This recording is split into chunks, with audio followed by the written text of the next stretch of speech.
Good morning everyone, welcome to my channel. আমি শর্মিষ্ঠা। আশা করি আমার সকল বন্ধুরা অনেক অনেক ভালো আছো, সুস্থ আছো আর নিরাপদে আছো। আমার অন্তর থেকে অনেক অনেক ভালোবাসা জানিয়ে নতুন একটা ভিডিও শুরু করতে চলেছি। আশা করছি ভিডিওটা প্রত্যেক দিনের ন্যায় আজও অনেক অনেক ভালো লাগবে, তাই একটুও স্কিপ না করে পুরো ভিডিওটা দেখার জন্য অনুরোধ রাখলাম।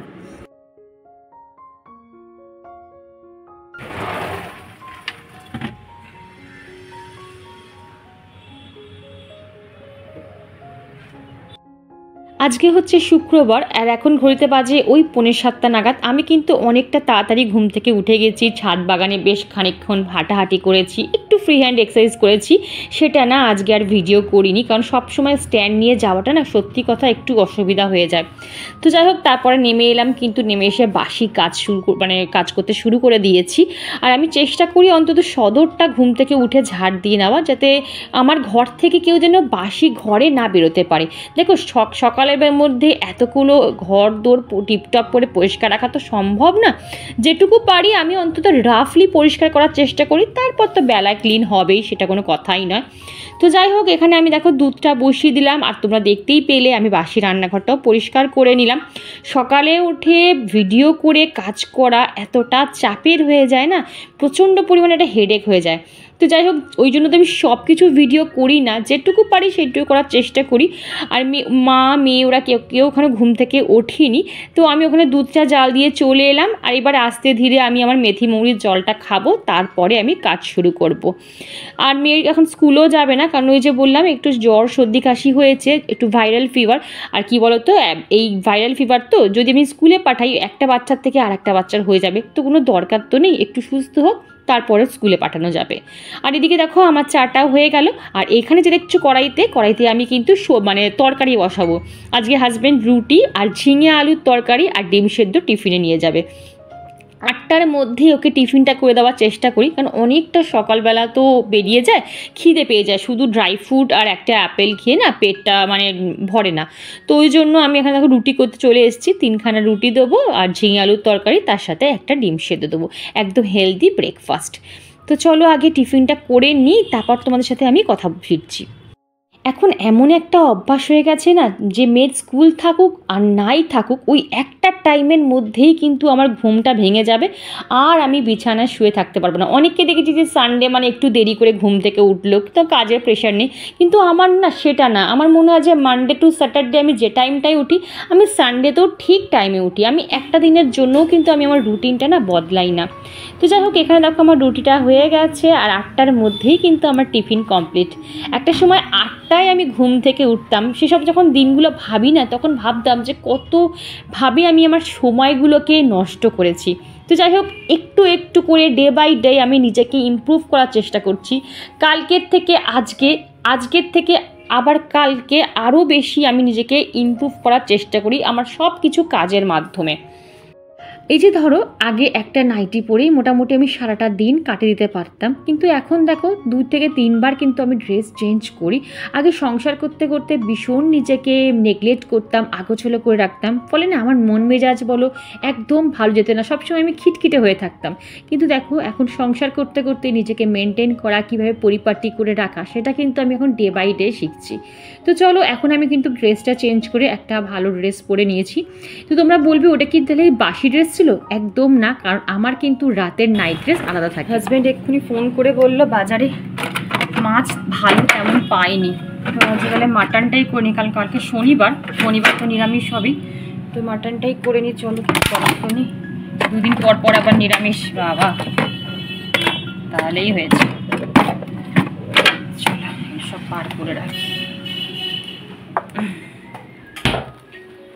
থাক, একটুখানি শক্ত হয়ে আছে। আমি জানিনি মাছ হবে, ওই জন্য আর এসব বার করিনি। কখন বলবে কখন রান্না করবে, জলে ভিজিয়ে রাখি আগে।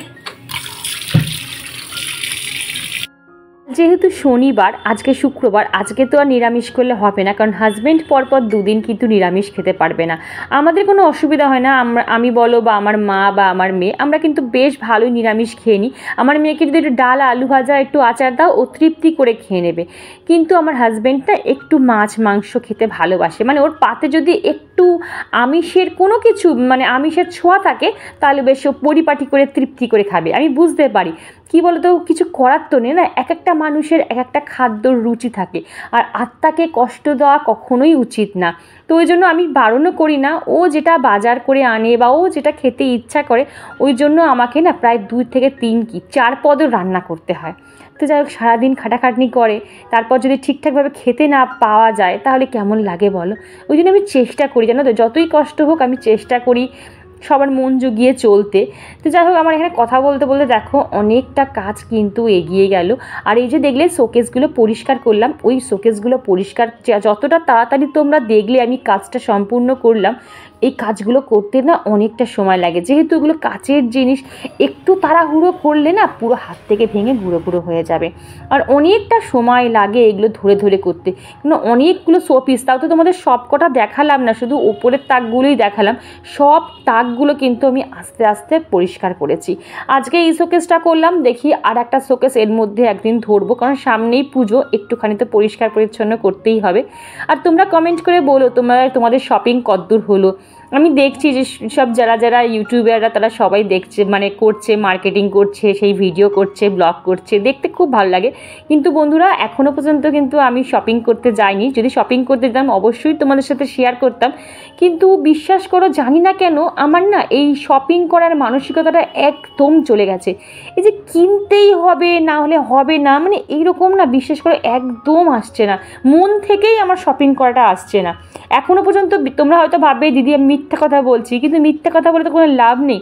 আমি একটা সুতো পর্যন্ত আমার ফ্যামিলিতে কারোর হয়নি। মেয়ের এক্সাম চললো, ব্যাস, যেই এক্সাম শেষ হয়ে গেল মেয়ে জ্বরে পড়ে গেল, তো কী আর যাবো বলো। তো যাই হোক, যদি নাও হয় কোনো ক্ষতি নেই, কারণ আমরা কোথাও বেরোই না বন্ধুরা, আমরা ঘরেই থাকি, ঘর থেকেই পুজো দেখি আর এই খাওয়া দাওয়া টুকটাক। তো যা মোটামুটি তোলা আছে ইজিলি হয়ে যাবে। তো ফালতু ওই আলমারি ভর্তি করা আমি একদম পক্ষপাতী নই। কথা বলতে বলতে কিন্তু দেখো আমার অনেকটা ডাস্টিং ক্লিনিং হয়ে গেল। তোমাদের সাথে কথা বলতে বলতে কাজ করতে বেশ একটা ভালো লাগে, কি জানো তো, আমার কাজগুলো তাড়াতাড়ি সম্পূর্ণ হয়ে যায়।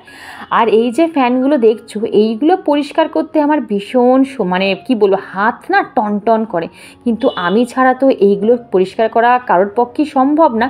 মাকে তো চেয়ারে উঠতে বলতেই পারি না, কখন বয়স হয়ে যে কখন পড়ে যাবে তার ঠিক ঠিকানা নেই, হাজব্যান্ডের পক্ষেও সম্ভব না। তো অগত্যা কিন্তু এগুলো আমাকেই করতে হয়। আর ডেলি বেসে যেহেতু আমি ক্লিন করি না, আমার অতটা পরিমাণে কষ্ট হয় না যে একদম কি বলবো খুব মানে শক্ত হয়ে যায়, যে বলে না নোংরা জমে যায়, সেরকম ব্যাপার না। ওই জন্য আমি ডেলি বেসে ক্লিন করাটা বেশি প্রেফারেন্স করি। কথা বলতে বলতে দেখো প্রচণ্ড পরিমাণে খিদে পেয়ে গেছে, চলো আগে টিফিনটা করে নিই, তারপর তোমাদের সাথে আবার আমি। অনন্যা বলে আমার সাবস্ক্রাইবার বন্ধু আমায় কমেন্ট করে আজকেই বলেছিল যে দিদি ভাই তোমার ভিডিও দেখার আগেই লাইক দিয়ে দিলাম, জানি তোমার ভিডিও লাইক দেওয়ার মতনই হবে। Thank you so much Ananya. আমাকে অনন্যা ছাড়া অনেক অনেক আমার সাবস্ক্রাইবার বন্ধুরা বলেছে যে দিদি ভাই, দিদি বা শর্মিষ্ঠা তোমার ভিডিও দেখার আগেই আমরা লাইক করে দিই। থ্যাংক ইউ সো মাচ যে আমাকে এতটা ট্রাস্ট করার জন্য। আমার ব্লগে বা আমার ভিডিওতে ডিসলাইকের থেকে লাইকের সংখ্যা 3 গুণ বেশি। তবে হ্যাঁ, 2-3টে ডিসলাইক কিন্তু পার্টিকুলার ওই 2টো কি 3টে ডিসলাইক কিন্তু আমার ব্লগে পড়বে। সে আমি পুজোর ভিডিও শেয়ার করি কি কোনো মোটিভেশন ভিডিও শেয়ার করি, আজকে না কালকে যেটা আমি শেয়ার করেছিলাম যে কিভাবে একটা বাচ্চাকে মানুষ করা যায়, সেই ভিডিওতেও একজন ডিসলাইক করেছে। আমি জানি না তারা কি প্রকৃতির মানুষ, আদৌ তারা কি দেখতে পছন্দ করে। সত্যি কথা বিশ্বাস করো, আমি যার ভিডিও পছন্দ হবে না, আমি সেকেন্ড টাইম তার চ্যানেল দেখবো না, তার ভিডিও ওয়াচ করব না। আসলে কি জানো তো, এটা তারা ভাবে যে যদি একটা লাইক দিয়ে দিই তাহলে বোধহয় শর্মিষ্ঠা লাখ লাখ টাকা কামিয়ে নেবে একটা লাইকে, আর যদি আমি তাকে ডিসলাইক করে দিই তাহলে শর্মিষ্ঠা হয়তো ডিমোটিভেট হয়ে যাবে। বিশ্বাস করো, দুটোর মধ্যে কিন্তু একটাও সঠিক নয়। একবার রান্না করতে করতে মাংসটা ওখানে কষাতে বসে দিয়েছি, টাইম লাগবে কষতে, কারণ খাসির মাংসতে টাইম লাগবে। ততক্ষণ আমি দেখে আসি কি কি গাছ কি কি ফুল ফুটলো। উফ বাবা,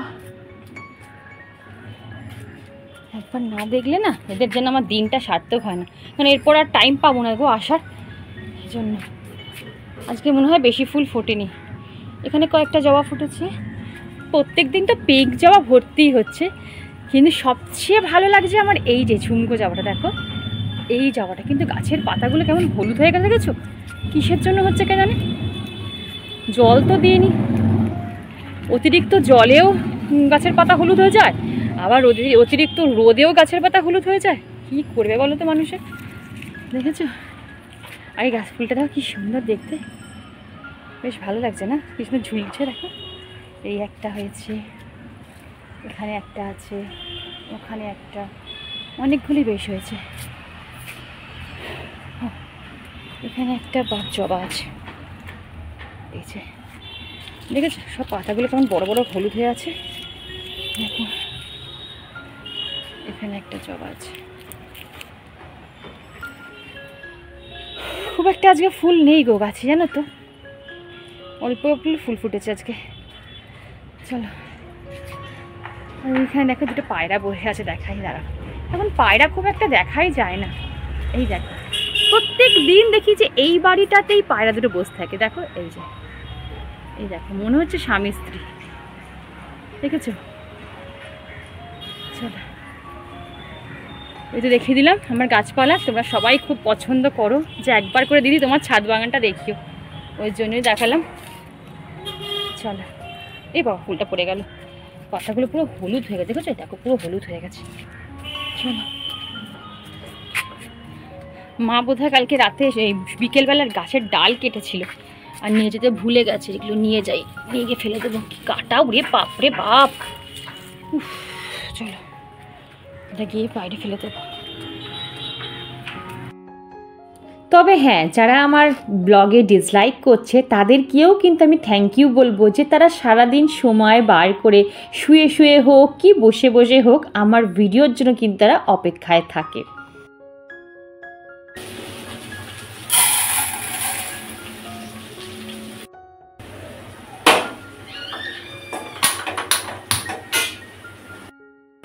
আজকে রান্নাঘরে থাকা যাচ্ছে না বন্ধুরা, এত পরিমাণে গরম লাগছে। আর আমি এখানে দুটো দেখাতে পাচ্ছি না, দুটো গ্যাস এখানে আমি অন করে দিয়েছি। একটা ডাল একটা মাংস হচ্ছে, আর মাংস করতে গিয়ে আমাদের টাইম বেশি লাগবে। আর গলাটা দেখো ফাঁকা ফাঁকা লাগছে, আমি গলার চেনটা না খুলে রেখেছি, পরাই হচ্ছে না। আজকে পরবই পরবো যে করেই হোক, কেন আমি গলা আর কান কোনো দিনও ফাঁকা রাখতে পারি না। আমার কেমন যেন একটা শূন্য শূন্য লাগে, দেখো কিরকম একটা খালি খালি লাগছে। ওই জন্য না আমি আজকেই স্নান করে পরবো, রোজ পরবো ভাবি আর ভুলে যাই চেনটা পরতে। তোমার মা বলে তুই এখনো পরছিস না চেনটা, ওই খুলে রাখলে না ভুলে যাই, কাজ করতে করতে আর মনে থাকে না যে পরি। তো তার আবার পায়ে যাচ্ছে না, এত গরম লাগছে, এত গরম লাগছে যে কি বলবো। রান্না করবো কি, বাপরে বাপ, ঘেমে স্নান হয়ে যাচ্ছে, মুখ চোখগুলো দেখছো কি অবস্থা, পুরো কালি ঝুলি হয়ে যাচ্ছে। তো যাই হোক চলো আগে রান্নাটা করি, তারপর তোমার সাথে কথা বলি। মোটামুটি কাজ তো শেষ হয়ে আছে, কিন্তু রান্নার আজকে চাপ আছে, কারণ মাটন কষা করবো, আবার মাটনের স্যুপ হবে, ডাল হবে, একটা ভাজা হবে, তারপর যদি টাইম থাকে তবে চাটনি করবো। দাঁড়াতে পারছি না, মাথা ঘুরে পড়ে যাচ্ছে, এত শরীর থেকে মানে জল বেরিয়ে যাচ্ছে, শুধু জল, মানে ফ্রিজ থেকে জল বার করছি আর খাচ্ছি। আমি জানি যে আমি কতটা ভুল করছি, কিন্তু কিছু করতে পারছি না। গরম জল খাওয়া যাচ্ছে না, ঠান্ডা জলটা খেলে মনে হয় শরীরের ভেতরটা ঠান্ডা হচ্ছে, জানো। তো চলো মাংসটা হয়ে গেছে, আর প্রেশার কুকারে দিই, তারপর তোমার সাথে কথা বলছি। রান্না করতে করতে হঠাৎ মনে এলো, আরে এই যে মাংসটা কোয়ান্টিটি হয়েছে এটা তো দুবেলায় হবেই না, তো রাতের জন্য আবার কি করতে হবে। যদি কিছু করে না রাখি তাহলে তো রাতে আবার রান্নাঘর ঢুকতেই হবে। তো ভাবলাম ডালটা করে রাখি, যেহেতু ভাত তো হয়েছে, দুবেলা আমার করাই থাকে, ডালটা করে রাখলে কি হয়, একটু গরম গরম ডিম ভাজলেই কিন্তু মা ডিম ভাজবে, আমরা খেয়ে নিতে পারবো। তো তোমাদের সাথে টিপস শেয়ার করি, যারা ভাবছো ওয়েট যাদের বেশি বেড়ে যাচ্ছে বা খাওয়া ভাতটা যারা বেশি খেয়ে ফেলছো, তারা কি করবে, লাঞ্চ করার আগে একটা গোটা শশা তোমরা কিন্তু খেয়ে নেবে। কারণ শশাতে প্রচুর পরিমাণে জলের পরিমাণ থাকে, তাতে কি হয় বলো তো, আমাদের পেটটা ভরা ভরা লাগে, ভাতের কোয়ান্টিটি কিন্তু তখন আমরা কম খাই। তো এইটা একটু করে দেখতে পারো। আমি কিন্তু এখনটা শুরু করেছি যে ভাত খাওয়ার আধ ঘন্টা আগে একটা শশা খেয়ে নিচ্ছি। আর এখানে যে স্যুপটা দেখছো সেটা কিন্তু আমরা খাবো না, এটা একদম হাজব্যান্ডের একদম হালকা পাতলা স্যুপ, দেখলেই বুঝতে পারছো।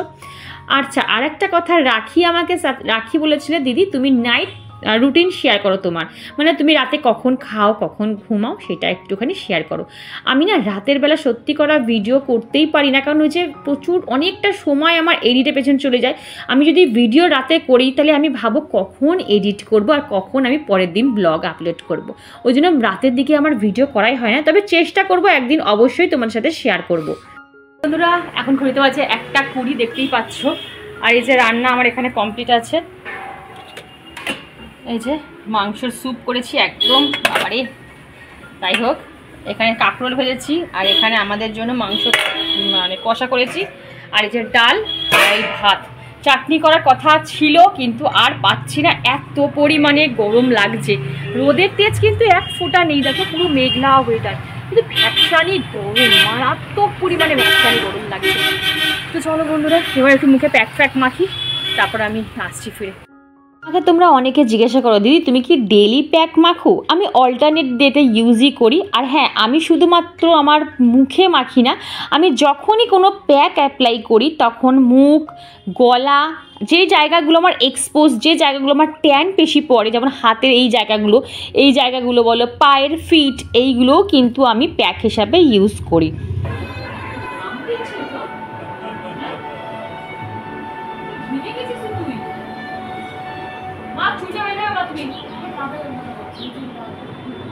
গুড ইভিনিং বন্ধুরা, তোমরা এখন যে ব্লগটা দেখছো ওটা হচ্ছে ইভিনিংয়ের ব্লগ। এখন ঘড়িতে বাজে 5:10-15। আমরা সবাই উঠে গেছি, মা চাও করে নিয়েছে, তবে মায়ের চা খাওয়া হয়ে গেছে, আমার হয়নি, কারণ আমি মায়ের মতন অত গরম চা খেতেই পারি না, আমি সব কিছু ঠান্ডা পছন্দ করি। আর দিকে দেখো মেয়েকে পড়তে যেতে পারিনি, কারণ মেয়ের দুপুরবেলা আজকে প্রায় 101-এর উপর জ্বর এসেছিলো। আমি বললাম থাক, এখন পড়তে যাওয়ার কোনো দরকার নেই, তখন যদি আবার পড়তে গিয়ে যদি আবার জ্বর আসে তখন হিতে বিপরীত হবে। সামনে পরীক্ষা, 2 দিন রেস্ট নিয়ে পুরো ঠিকঠাক হয়ে যায়, তারপর আবার পড়াশোনা শুরু কর। এইবারে প্যারাসিটামল আমি খাইয়েছিলাম ওকে, খাওয়ানোর পর দেখছি মানে গায়ে প্রচণ্ড পরিমাণে ঘাম দিচ্ছে, জ্বরটা ছাড়ছে। আমাকে বলছে মা একটু ঠান্ডা জল দেবে, প্রচণ্ড গরম লাগছে। তো সেই জন্য আমি একটা বকা দিলাম যে তোর দুপুরবেলা অত জ্বর এলো, তুই কী করে বলছিস ঠান্ডা জল খাবে? কী করতো জানো, স্কুল থেকে এসেই এসিটা অন করে দিত, ওর এত পরিমাণে গরম, ছোটো থেকেই ও একদম গরম সহ্য করতে পারে না। তো যাই হোক, মোটামুটি একটু স্টেবেল আছে, কিন্তু কি বলো তো, ওই তো মাদের না, দেখবে সন্তানের কিছু হলে মাদের কোনো কাজ করতেই এনার্জি লাগে না, কিন্তু কাজ তো করতেই হয়। তো মা নিচে রয়েছে, ততক্ষণ আমি ছাদে এসে গাছে জল দিচ্ছি। এরাও আমার সন্তান তুল্য, কারণ এদের যদি আমি ঠিক মতন রক্ষণাবেক্ষণ না দেখাশোনা করি, নিজের কাছে একটা গিল্টি ফিল হয় যে না, ওদেরও বোধহয় আমি ওদের প্রতি বোধহয় অনীহা করছি বা অবিচার করছি। তো যাই হোক, এদের ভালো করে স্নান করে দিলাম, কারণ সকাল থেকে যা পরিমাণে রোদের তেজ, আর রোদের তেজ খুব একটা বলবো না, বাট যেটুকু রোদ দিয়েছে এখন সলিড রোদ উঠেছে, পুরো গাছের পাতাগুলো কিন্তু পুরো শুকিয়েই গেছিলো। তো ভালো করে গাছগুলোকে স্নান করে দিলাম। গাছগুলোকে স্নান করে দেওয়ার পর এত সুন্দর একটা রিফ্রেশ লাগে না, কি বলবো। তো বন্ধুরা আজকের ভিডিওটা কিন্তু এইটুকুই রাখছি। ভিডিওর কোনো অংশ যদি ভালো লাগে তো প্লিজ চ্যানেলটা সাবস্ক্রাইব করে আমার পাশে দেখো, লাইক করো, শেয়ার করো, আর হ্যাঁ, কমেন্ট করতে কিন্তু একদম ভুলবে না। তোমাদের কমেন্টের অপেক্ষায় কিন্তু শর্মিষ্ঠা সবসময় বসে থাকে। আজকে আসি বন্ধু, টাটা।